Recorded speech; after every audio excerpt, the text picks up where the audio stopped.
Здравствуйте, дорогие читатели! Сегодня Невская сельская библиотека представляет онлайн-мероприятие «Это единое свято. Родина, память, язык», посвященное Дню языков народов Казахстана.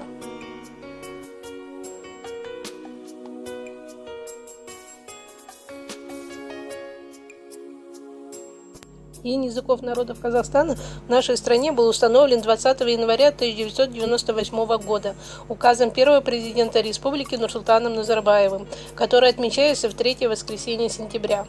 Празднование направлено на воспитание уважения и любви к родному языку и своей стране, расширение знаний об языках, традициях разных народов и национальностей.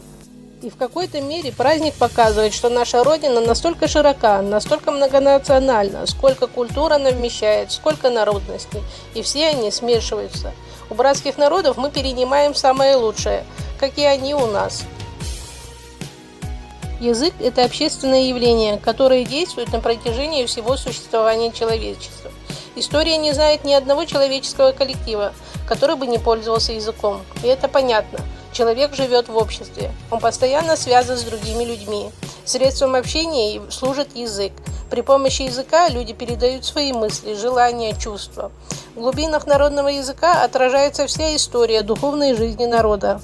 В сокровищницу родного языка одно поколение за другим складывает весь след своей духовной жизни.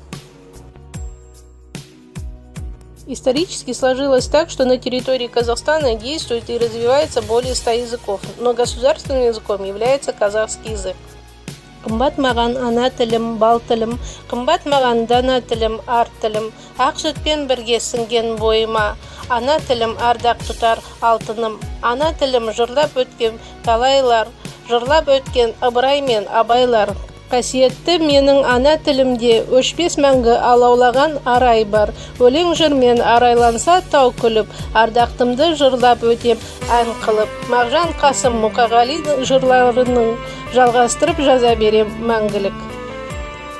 Родной язык, он с детства мне знаком. На нем впервые я сказала «мама», на нем клялась я в верности упрямой, и каждый вздох понятен мне на нем. Родной язык, он дорог мне, он мой, на нем ветра в предгорьях наших свищут, на нем впервые довелось услышать не лепет птиц зеленой весной.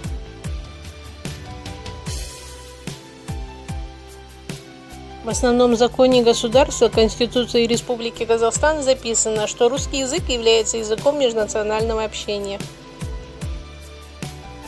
Русский язык, как один из мировых языков, получил широкое распространение в мире.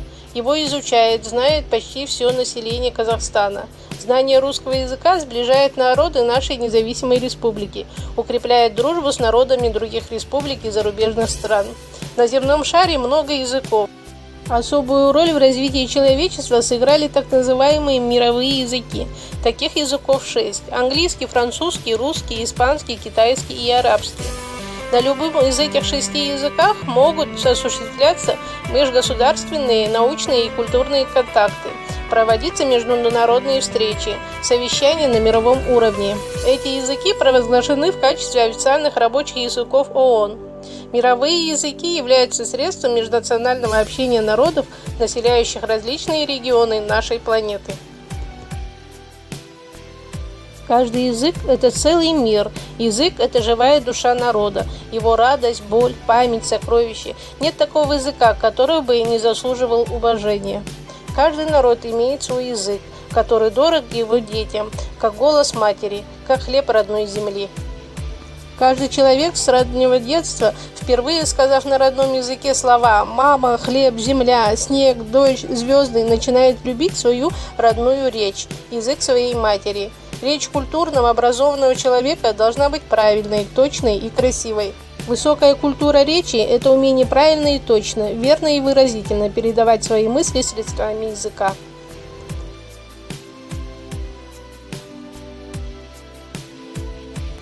Первый президент нашего государства Нурсултан Назарбаев выступает за знание нескольких языков. И сегодня нынешнее поколение изучает английский язык, так как это язык международного уровня.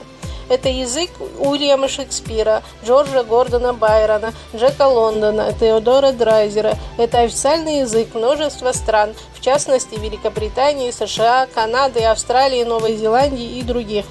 Хорошее знание и развитие родного языка, умение пользоваться выразительными средствами иностранных языков – самая лучшая опора для каждого человека в его общественной и творческой деятельности. Каждый язык чрезвычайно богат, гибок и живописен. Настанет время, и оно не за горами. Языки станут изучать везде и всюду, и знание нескольких языков станет само собой разумеющимся. Еще Максим Горький говорил: надо воспитывать в себе вкус к хорошему языку, как воспитывают вкус к гравюрам хорошей музыки. Спасибо за внимание.